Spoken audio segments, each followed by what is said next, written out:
It's an interesting story. I was in New York last week and I said to myself, and I have a lot of these different exercises and games in the book to just give people as social experiments. I think it's really powerful to give yourself experiment because I think when you experiment, you allow yourself to explore possibilities.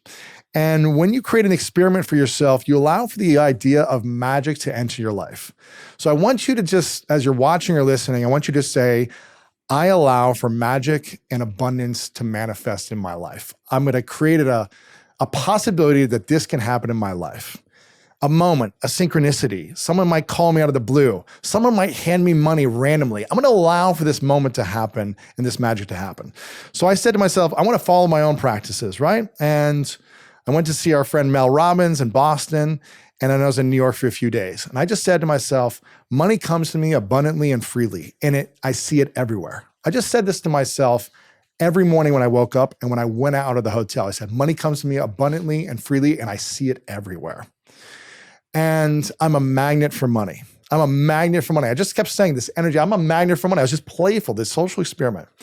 And when I was at Mel's, a penny dropped on the floor. Someone was carrying a box and a penny fell. And I said, oh, look, money comes to me. I see it everywhere. There's a penny. Yeah. And there's a point to this story. And I pick it up and I say, Mel, do you want this? And she goes, no, it's yours. And I go, thank you, I receive. Because when I relax, I receive. And I'm a magnet for money. Even if it was a penny, I could notice it. And I was like, all right, it came to me. See, here's a win. Here's a little win. Let me do this again. The next day I go to New York City and I'm in the subway. It's freezing right now in New York. It's like 15 degrees.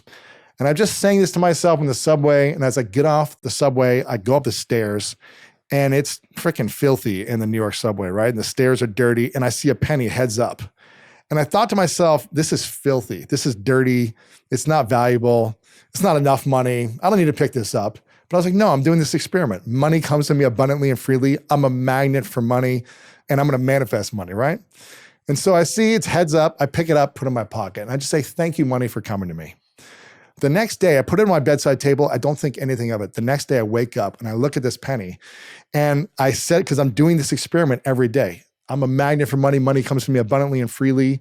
And I look at it as a reminder, these 2 pennies. Look, this is a reminder that money came to me. Maybe it's not thousands of dollars or millions of dollars. It's not something that's magically right here, but it's a reminder that something is possible.